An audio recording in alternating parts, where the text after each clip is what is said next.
నమస్కారం TV 36 news స్వాగతం. ఇక వార్త వివరాలకు వెళ్తే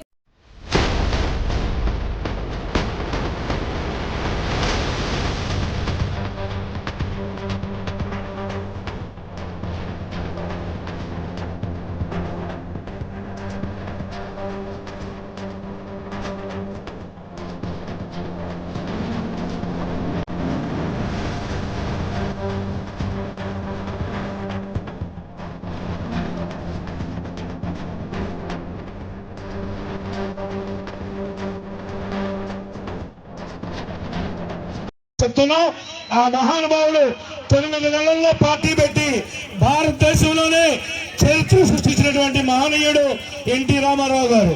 అదే విధంగా మహానుభావుడు ఉన్నాడు హనుమంతరావు గారు.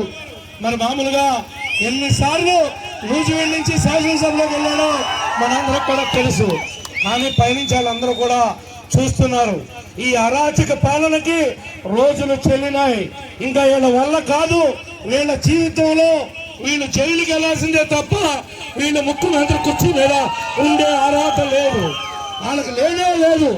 ఒకవేళ మీరు అనుకోవచ్చు మా మీద పెట్టిందంతా కూడా షెడ్యూల్ కాస్ట్ తిట్టామని పెట్టావు. 67 రోజులు జైల్లో పెట్టావు. నువ్వు ఇంకా 67 రోజులు కాదు 600 రోజులు పెట్టినా నీకెవడో భయపడ్డని చెప్పి కూడా ఈ సందర్భంగా తెలియజేస్తా ఉన్నా.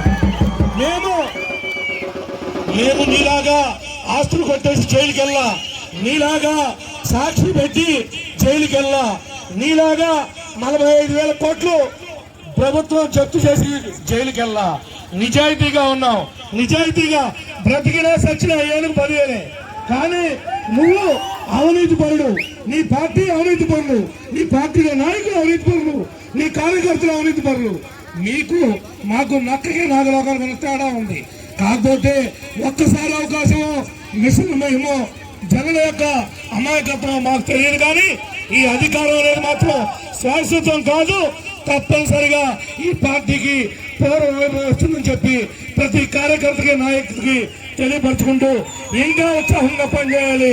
ముద్రబాబు గారు చెప్పినట్లుగా అన్ని పంచాయతీలు, అన్ని జడ్పీటీసీలు, మండలాలు, ఎంపీటీసీలు మీరు కాపాడాల్సినటువంటి గెలిపించాల్సినటువంటి అవసరం మీ అందరి మీద ఉంది.